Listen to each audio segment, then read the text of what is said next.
Over here on my right side, we have the English Premier League table. And over there on the left, we have the chemical periodic table. Let's try and compare these two types of tables. The English Premier League table is arranged by points in descending order. So if you have lots of points, you're at the top, like Liverpool there. But if you don't have lots of points, you're at the bottom. The chemical periodic table, on the other hand, is arranged by atomic number in ascending order. So elements with a low atomic number are at the top, and elements with high atomic numbers are at the bottom. You can think of that as few nucleons. We'll get to that later. Another important difference is that this guy is one-dimensional, so it's only arranged in an up-down fashion. But that table there is two-dimensional, so the up-down direction is meaningful, but also the right-left direction is also meaningful.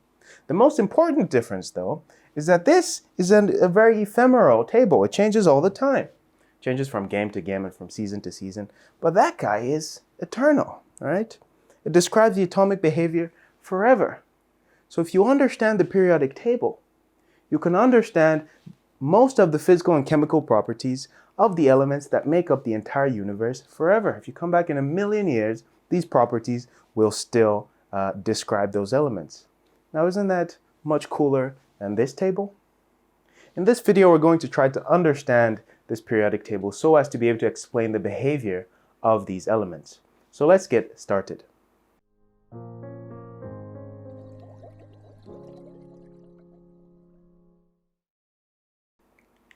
Our formal objectives are the following. We'd like to be able to understand the concept of periodicity.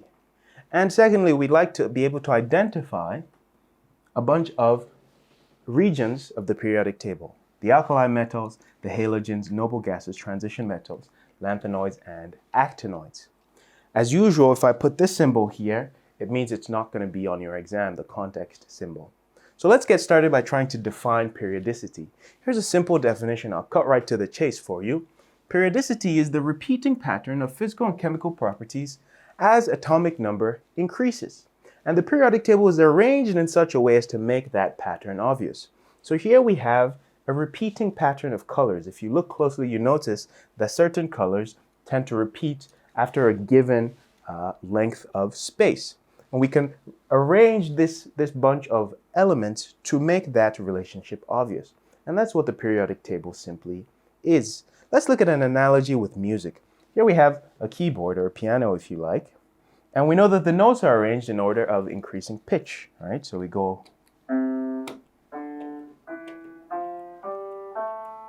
and so on and so forth.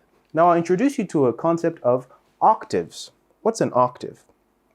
If you've done any music, you know what an octave is. But for those who are not acquainted, if we take a certain number of steps, here let's call it 7 steps by ignoring the black keys. If we take 7 steps from one key to the key that's 7 steps away, either forward or backward, we land at a note that sounds kind of the same, even though it's much higher in pitch. So for instance, between here and there, we see that they sound kind of the same. And if we go another 7 steps to there, so da, da, da, they sound quite similar, right? So those are octaves, separated there by octaves. We can go again take the next key, right? So we have that one, dum, dum, and then there. Okay, again, we see they sound kind of similar. So what we could do then, noticing the similarities, we could say instead of arranging the piano like it is, why don't we stack them in order to reveal those relationships? So let's go ahead and stack the piano to reveal that. And now what we have is the similar sounding keys that are separated by an octave are in a column, okay? And we've created these things which we can call periods. So now we have these columns of similar keys and we have periods. And if we wanted, we could play a jingle, say Twinkle Twinkle Little Star. Okay, and you would see that we would basically make the same motions in either this or this one to play Twinkle Twinkle Little Star. So we go, or we could make the exact same motions here. So we see that we have a similar pattern, but it's simply separated by what we call an octave. What we've done here, like I said, is we've created a musical periodic table. And what we have now is we have groups of similar sounding notes in the columns, and we have periods that separate these bunches of groups in the rows. Okay, and if you're more familiar with solfege, you have do, re, mi, fa, sol, la, ti, do, and so on and so forth. Let's get back to chemistry now that we're armed with that analogy. So the analogy is simply that the chemical notes, or the notes that we encountered in music, are similar to the elements of chemistry. But let's take a quick detour. Who discovered these elements? Whence came these elements? From where do we get these elements? A quick detour. This whole analogy has been a detour, but we'll take another detour. Okay, let's talk about the discoverers / the describers of these elements. Not most of the elements. Many of the elements were discovered by ancient man because they just exist in nature as solid objects that you can touch. You know, gold, sulfur, copper, silver, and a bunch of other metals. But there's some elements, such as the gases, which we didn't really know existed, right? For example, oxygen wasn't formally discovered or described until the time of Lavoisier, who did that in 1774. Or we have nitrogen also in the air, okay? That wasn't formally described until then. We have this guy, Humphrey Davy, who using electrolysis was able to discover a bunch of very reactive metals, which we will see. So now as folks are going about discovering these elements and describing them, they started to describe things such as their weight. Some elements are heavier than others. For example, here we have potash, which is now called potassium, is much heavier than hydrogen, or much heavier than azote, which is nitrogen. And so the chemists of old started to arrange the elements in order of their weight. And what did they notice when they started to arrange them in order of their weight? What they noticed was that just as we saw with the music, if you take a certain number of steps across elements, in this case 8 steps, you tend to land at elements that have similar properties. So for example, here we have lithium to sodium, 8 steps. If we look at both those elements, they both look kind of similar. They're highly reactive metals, tended to be stored in oil. This liquid here is oil. Okay, so highly reactive metals. Okay, they react vigorously with water. Here's a quick reaction showing you sodium exploding in water there. And when they react, they form what? They form bases or alkalis. For that reason, we call them alkali metals. What's a base or an alkali? It's the thing you use to make soap. Okay, so how about beryllium and magnesium? They're quite similar. Okay, they both look like this. Okay, they're a bit reactive, not as reactive as the previous set. So they have milder reactions with water, and they also form alkalis. So because they form alkalis, we also call them alkali metals, but we call them alkaline earth metals to differentiate from the first ones. Okay, let's jump over to carbon and silicon. Again, certain allotropes, certain types of these elements look quite similar, as you can see there. Okay, they're both relatively unreactive solids. And an interesting parallel between these is that carbon is the basis for all of animal life. And you could say that silicon is the basis for all of artificial life, right? Computers and things, silicon chips that are made in Silicon Valley. Let's jump over to, these ones get no special name. Let's jump over to these ones. So we have fluorine there and chlorine, which again, if we look at them, they're quite similar. They're very poisonous gases, okay? And they react with metals to form salts. Because they form salts, we call them salt formers. And the Greek or Latin term for salt formers is halogens. So we call those the halogens. And finally, we'll talk about quickly this pair here. We have the noble gases, neon and argon. They're colorless and odorless, completely unreactive. And for that reason, we call them noble gases because they don't like to hang out with other elements. They kind of hang out on their own.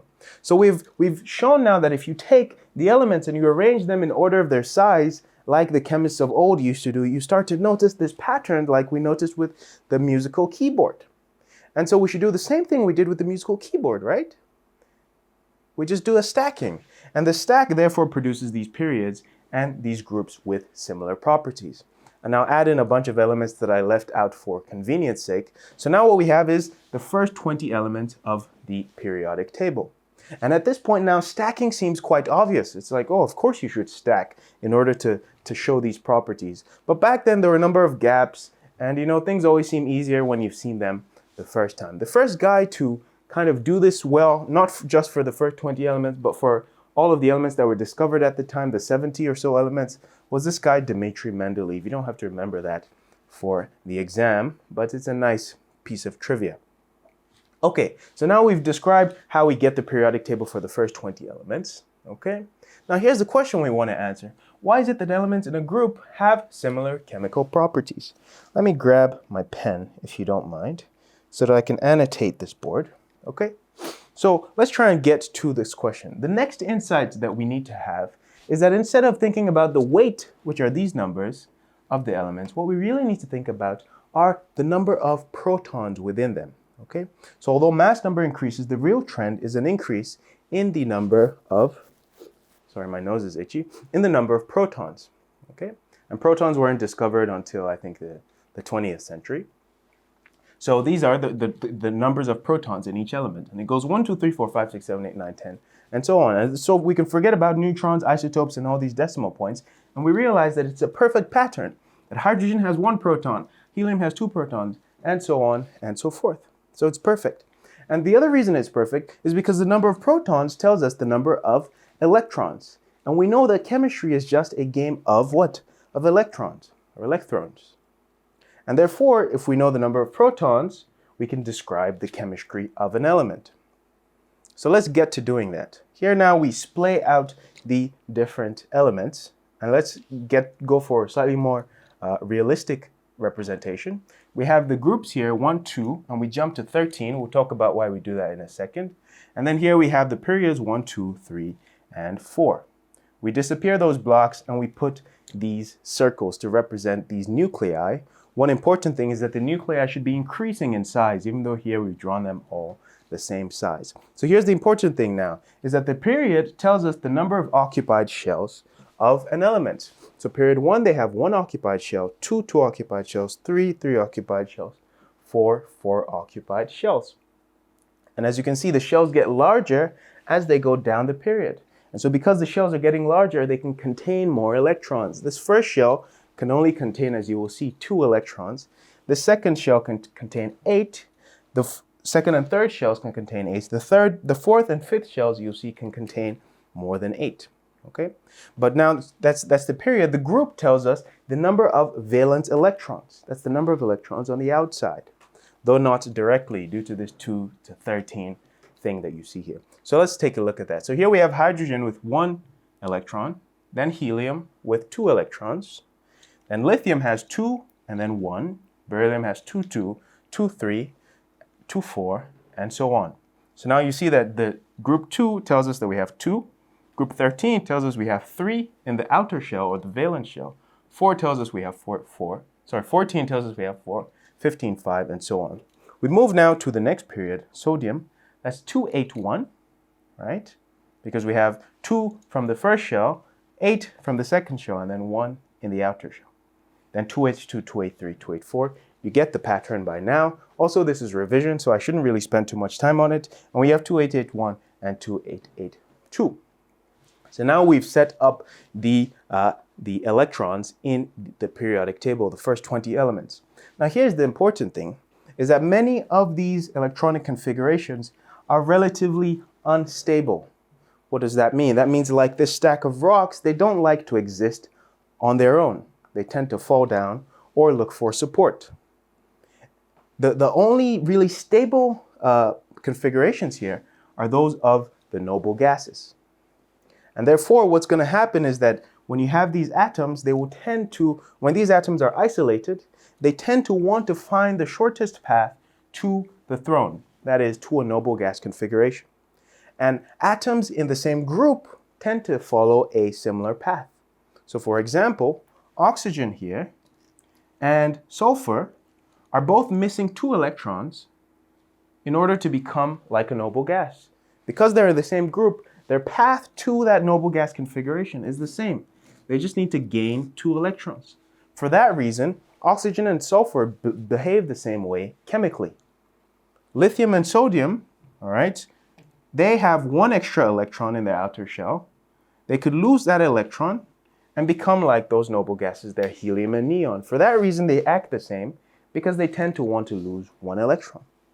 So now you see why it is the case that elements in the same group have the same valence configuration and therefore share chemical properties. Same group, same configuration, similar properties. Now we've explained that thing there. Why is it that elements in a group have similar chemical properties? And that basically is the concept of periodicity. So I'd say now we're more or less done with the concept of periodicity. We're orange light with the concept of periodicity. Let's get to green light by doing some questions. Fluorine is in group 7A and period 2. Describe how this position in the periodic table is related to fluorine's electronic arrangement. Pause the video and think about how you would do this. And in a second, I will show the answer. So here's the answer. So that fluorine's position, which is group 7, as you can see there, or 17, means that it has 7 electrons in its valence shell. Okay, so 7 or 17 translates to 7 electrons. So currently the IB insists that we use this form, 1, 2, 3, 4, 5, 6, 7, 8 to 18. Before, you could use 7A. Okay, so this is based off an older question. So at the moment now, they would actually just talk about group 17. But the 7A helps you to understand that it's 7 electrons. So what the old nomenclature used to be is 1, 2, and then here we get to 3A, 4A, 5A, 6A, 7A. And then these would be the B's, so 3B, 4B, 5B. But it's better to just put them all as a continuous line like that. So that's the group. And the period 2 tells us it has 2 occupied shells. So fluorine there has 2 occupied shells, like we saw in the old pictures. Let's look at another question. In what order are atoms arranged on the periodic table? Pause the video and think about this one again. In 3 seconds, I'll show you a clue. And then in 3 seconds, I'll show you the answer. So 3 seconds, there's your clue. Another 3, I'll show you the answer. 1, 2, and a 3. Here's our answer. Our answer is A. So they're arranged in increasing order of atomic number. 1, 2, 3, 4, 5. But then stacked to show the group relationships. You might be tempted to say increasing order of atomic mass, which is these numbers below. But remember that there are a few cases in which that's not the case. So here, argon is 39.95. And then potassium is 39.10, so it actually goes down. So they're not always arranged in order of the mass or the mass number. Okay, next one. An element is in period 3 and group 18 of the periodic table. How many valence shell electrons does it have? Again, pause the video and try this one. In 3 seconds, I will show you a clue. 1, 2, 3. No, in 3 seconds, I'll tell you to pause the video. In 3 seconds, I will show you a clue there. 1, 2, 3, there's your clue. Now pause the video, make sure you can understand this one. 3, 2, 1, here's our answer, D. So if it's in period 3, then it must be here, right? And group 18, it must be that last one. You might be tempted to say 18 electrons, but remember that 13 is to 3, as 14 is to 4, just as 18 is to 8 in terms of the valence electrons. So it must be D here, 8 electrons. Let's try the last question before we end this one. Which statements are true about atomic structure and periodic table? An element in group 1 has 1 electron in its valence shell. An element in group 1 has 1 occupied energy level. An element in period 1 has 1 occupied energy level. Again, pause the video, try to think through this one. In 3 seconds, I'll show you a clue. 1, 2, 3. Here's your clue. And then in 3 seconds, I will reveal the answer. 1, 2, 3. There's our answer, B. Okay, so let's go through it. Element in group 1, does it have 1 electron in its valence shell? Indeed, right? They all have 1 electron in their valence shell. So this one is true. Okay. An element in group 1 has 1 occupied energy level. Nope. 1 occupied, 2 occupied, 3 occupied. So the occupied energy levels is given by the period. So this is false. And the last one, an element in period 1 has 1 occupied energy level. Indeed, that is the case. So hydrogen and helium have just 1 energy level. So that is true, which means that the answer is B, 1 and 3. Okay, now we get the green light on understanding the concept of periodicity. If you still don't get it, you need more practice, you can check that on the website. Okay, now let's try and get through identifying these elements, these sections of the periodic table, which we've kind of already covered. So the ones we've covered are the alkali metals. Hydrogen is obviously not included as an alkali metal because it's not a metal. All the metals are solids or liquid in the case of the mercury. And then you have halogens here and the noble gases. These 3 we haven't talked about, the transition metals, lanthanoids, and actinoids. Where are these guys? Well, we need to expand past the first 20 elements. Let's see, what's the next element after argon? That's krypton. the next noble gas after argon is krypton. The next halogen after chlorine is bromine. And we can add in all the rest. And we see here then that there's a jump from 20 to 31 in terms of the atomic number. What is going on there? Well, what's going on there is that there's a bunch of elements which we've hidden and we're going to reveal now. Okay, so now we have scandium all the way to zinc, groups 3 to 12. And these are indeed what we call the transition metals. And what we notice is, just as I said before, some periods house more elements than others. So period 1, because that energy level was so small, hopefully you remember, it can only house 2. Period 2 houses 8. Okay, then period 2 and 3 house 8. Period 4, we can see houses actually, 32? No, fewer than 32. 18. 18 they house. So we have 10 here in the middle for the transition metals. Okay, so these are sometimes called the D block elements or sometimes called the transition metals. Let's look at the rest of the periodic table now. So we can see the whole D block of transition metals, and we've shown now all of the remaining alkali metals, alkali earth metals, and so on. But there's another jump we notice here from 56 to 71 between barium and lutetium, and between radium and laurentium. So what's this jump about? It means, of course, that there's another block that we have left out. So this now is the F block, and the top is called the lanthanoids after this first element here, which is lanthanum, and the bottom is called actinoids after this first element here, which is actinium, I think, something like that. Okay, and these are all very rare, these yellow ones here, the lanthanoids and actinoids. You might have heard of uranium here, which is element 92. Why? Because it's used for nuclear energy and nuclear weapons, unfortunately. Okay, so now let's look at all the others. We have the alkali metals here without hydrogen. We've talked about that already. We have the halogens there and the noble gases. We've talked about the transition metals. One important clarification is that sometimes or often group 12 is not included in the transition metals because they don't behave like the other transition metals. Okay, so we've covered now this second one. We have the orange light. Let's see if we can get the green light by getting some of these questions correctly. Which of the following is a lanthanoid? Pause the video. You can look at this and try to answer that question. Which of these is a lanthanoid? In 3 seconds, I'll show you the answer. 1, 2, 3. There's our answer. A. So Ce or cerium here we can see is in this period here that contains lanthanum, which makes it a lanthanoid. Here's another one for you. Which of these is a halogen? Again, pause the video and think about it. In 3 seconds, I'll show you the answer. 1, 2, 3. Here's the answer, B. So astatine there is below iodine, so bromine, iodine, astatine, and therefore it must be a halogen. These are very easy questions. Here's another one. Which of these is a transition metal? Again, pause the video, try to look through the periodic table, learn how to navigate it, okay? And I guess you would need to know your symbols here, but none of them is counterintuitive apart from this one, actually. I'll give you that one. Iron is Fe for ferrum. 3, 2, 1. Here's our answer, D. Okay, so iron is indeed a transition metal there, element number 26, Fe for ferrum. And I think now we are done. So we've covered the concept of periodicity, and we can identify these sections of the periodic table. So I will leave the rest to you in terms of practice, and I will see you in the next video. Bye-bye.